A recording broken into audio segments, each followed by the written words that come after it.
let's talk about something that can feel kind of loaded, which is volunteering as a teacher. And before you roll your eyes or start feeling guilty, or you're thinking, ugh, I can't do this, I don't want to talk about this, don't worry, this is not a guilt trip, I promise. I've been on both sides, seasons where I couldn't give a thing and seasons where I've said yes to way more than I should have. And honestly, both have taught me something incredibly important. Hey everyone, and welcome to the Scrappy Piano Teacher podcast. My name is Jacqueline Rosick, but of course you can call me Jackie. And this is the podcast where we can talk honestly about teaching, running a studio, and building a life that is sustainable. Today's episode is all about volunteering, what it has looked like in my life as a teacher, and some reflections on how my involvement changes depending on the season that I'm in. And if you're listening to this in real time, it is back to school season. Actually, same day that this episode drops is my son's first day back to school. Sadness, and I bet that there's a few of you who are in the same boat. And if you're like me, you're probably feeling a little reflective. What kind of teacher do you want to be this year? What goals do you have for your students? How do you want to keep growing yourself as a teacher? And a big piece of that is thinking about events, both for students to participate in, whether it be recitals or events that associations put on, or you as a teacher, maybe you want to think about your growth as a musician or events that you want to go to help you with your own growth, which naturally leads to today's reflection, which is what it takes on our end to not only benefit from those events, but also how we can give back to the groups and people who make them happen. So I'm going to rewind a little bit. Oh my goodness. I'm going to age myself, you guys. I'm going to go back to the early 2000s now. Not quite those good old 1900s I was teaching back then. But in those days, in the 1900s, I had some mentors, I had some guidance. In the 2000s, Jackie was on her own. Now, at the time, I didn't have a lot of guidance, not because I couldn't get it, but I really wanted to do things on my own. And honestly, I assumed I wasn't a serious enough teacher at the time. I have told you guys before that I was working a full-time job from 9 to 5, and then I would drive to students' homes after work. So I think I had, like 10 students at the time. So I assumed that I wasn't serious enough to be part of any kind of teacher group or to really go crazy with my studio and research and all that stuff. And I also considered teacher groups to be super polished. Like there were just these super cool, have it all together, super confident teachers. And, I was just this single mom with 2 babies and I was really young, which people really didn't treat me very well because of that in its own right. My students did participate in an event that existed at the time. It doesn't exist anymore. And it was just a small local evaluation that took place twice a year. And it was very affordable. And the teachers were required to judge other students in exchange for allowing their students to attend. And that seemed fair to me at the time. I could handle that. And it was fun to see what other students were doing and other music that they were playing because I wasn't really tuned into the teacher scene. And you know what? That was fine for me in that season, doing just one recital a year. I think I did one recital a year. I can't remember if I did Christmas recitals, but either way, I did that. I did the evaluations. That was more than enough for me. Now, let's fast forward about 10 years. By this point, I had left my office job. I was teaching full times, and I did try out a few MTNA meetings at the Music Teacher National Association.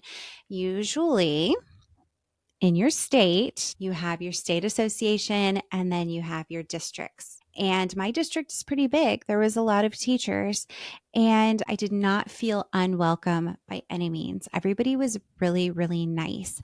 But I think maybe I was pretty insecure at the time and the teacher group was just a little too big for me. And I didn't know enough members. So I ended up not sticking with it, mainly because of that. And again, that was fine. I didn't really need all that stuff. It wasn't a big deal. Now, shortly after that, a very nice teacher that I know, who now happens to be one of my piano teacher besties, invited me to join a meeting with a much smaller local group just to see what they were all about. So it's just about 10 or so teachers in northern Cincinnati, which I'm not going to lie, still intimidated me. Not that many teachers, still kind of scared me at first. I'm like, oh, you guys are so cool. But I attended and it was fine. And you'll be shocked to know that I was really quiet at first. I know it's really hard to believe, especially if you saw me at one of the meetings now. I probably talk way too much. But yeah, I didn't talk for a while because I was intimidated. I really wanted to feel out what they were looking for. And when I didn't agree with something, I just kind of kept my mouth shut and assumed that they knew better than I did. But eventually I grew into it. I get to know the people better. My confidence started to grow and it ended up being a great fit. And I'm still in the group and I still love it. The dues are super low every year. The events are simple. My students love the events and everybody does contribute. And honestly, the contribution that it takes in this particular group ends up taking less work than running one of my own studio recitals. And so for about 10 years, that group was my home base. I balanced that with homeschooling my kids, running my studio and family life. And actually, now that I think about it, I even used to bring my kids along with schoolwork to do during some of those meetings, just making it work, Scrappy style. Anyway, okay. Then post pandemic years, things are a little different and things shifted for me again. I was asked to step into a bigger role with my local MTNA district. So I joined back up again and now I am serving on the board and I am the VP of communications, which let me tell you is way more work than I expected. Emails, websites, social media, you name it. But, it's fine. It has given me a completely different perspective on what it takes behind the scenes to keep these associations alive and running. And just recently, I was sitting at brunch with a younger teacher and she told me when we were talking about her joining, she wanted to do a little bit of volunteer work. And we were talking about, like what she could do to contribute because she wanted to contribute, but she didn't want to join. And what she told me was really interesting. She told me that it seemed silly to join because she can attend everything for free as far as the teacher events, which is true. We put on these teacher events for free. She doesn't have any students in any of the events yet. And in her mind, why would she pay to volunteer? And I didn't have a great answer for her in that moment because I kind of thought, well, I guess you have a good point there, right? But that conversation really stuck with me. And it made me pause and reflect on what volunteering has meant in my own life and how it's shifted in different seasons. And I'm thinking to myself, I'm actually paying money to do all this work. Why am I doing all of this? And this is where this whole podcast episode came from, was that conversation. So when it comes to me asking that question of why am I paying to volunteer to do all this work? Well, quite frankly, I really enjoy doing it. I really enjoy working with teachers. I really enjoy talking to teachers. I really enjoy talking about teaching, hence this podcast. But I really believe in the work. And I know that if it wasn't for teacher groups and events, for me as a younger teacher being super insecure and wanting to learn things, it offered me so many opportunities as I have grown these past decades into being a teacher, especially me as a teacher who does not have an official music degree. You guys know that my background is in project management. So I really believe in this work and it gives back so much to me. My group puts on such amazing events that they are far more worth to me. How can I word this? Those events are worth more to me than the dues that I pay. Could I attend them for free? Yeah, sure, I could. But to me, I would pay the money to attend those events because of what I get to learn and what other teachers share and what I get to share. Okay, I'm going to shift back, guys. Sorry. Thanks for my little soapbox there. All right. So going back to the seasons, when I look back, I can see that each season of my life dictated what I could give. When my kids were little, volunteering wasn't an option. at all. And that was okay. Later, I had more space. So I got involved with that small local group, and that was the right balance at that time. Now I am in a different place again, serving on a board, taking on more responsibility, and I'm still involved heavily with the other teacher group, the small one. Now, none of the seasons that I was in previously were better or worse. They were just different. And realizing that has taken a lot of pressure off.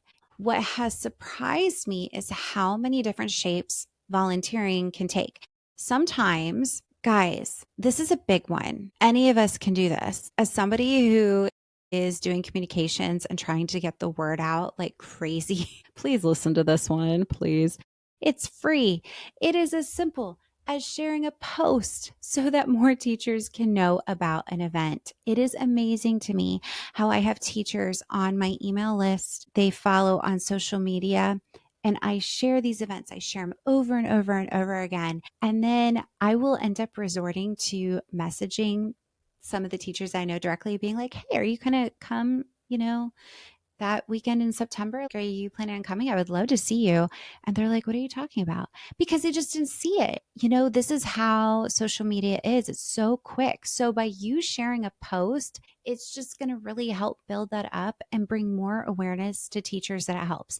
And that's free. And if that's all that you do, thank you. That would be amazing. So I'm just going to throw that one out there. But another thing that is really, really helpful and doesn't cost anything is simply thanking the people who run things. Because now I know how much a genuine thank you means when you're the one behind the scenes doing all this work. Okay, building on top of that, showing up is obviously great. Just being a face in the room so that people leading know that their efforts matter. Or it might mean small acts like setting up chairs or handing out programs. And of course, sometimes it's taking on something bigger, like helping plan an event or joining a board. And for me, it's been helpful to think of it as a sliding scale because different seasons have meant different levels of involvement and each one has been valid. All right, here is the last piece. If you are going to volunteer, it has to be sustainable for you and everyone else. You don't want to commit to something that you're going to end up dropping the ball because you just have too much going on. That's not fair to yourself and it's not fair to the association. And in turn, I have also seen how easy it is for a small group of people to end up carrying the whole load. And that's not fair or healthy either. So it really is about balancing the sustainability for you and for the group.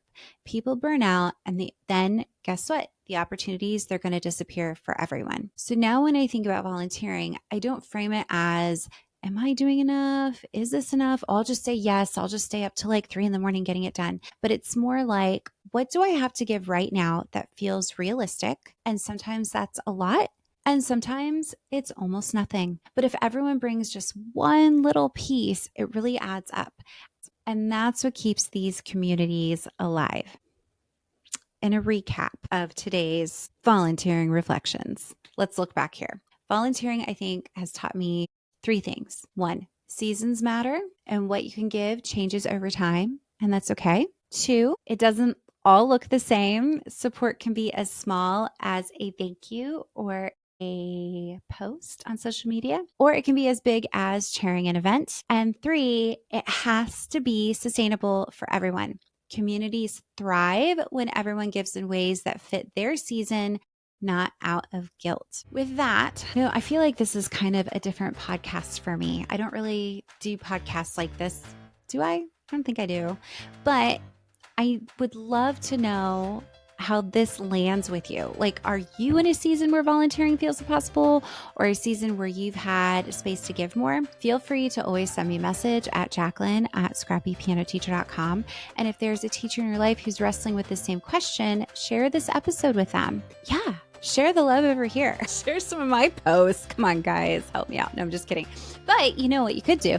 You could give me 5 stars on Apple Podcasts or Spotify because that helps get the word out to teachers and it helps me as well. Thanks for hanging out with me today. And remember, being scrappy isn't about doing everything. It's about doing the right thing for the season that you're in. And I will see you all next time. Bye.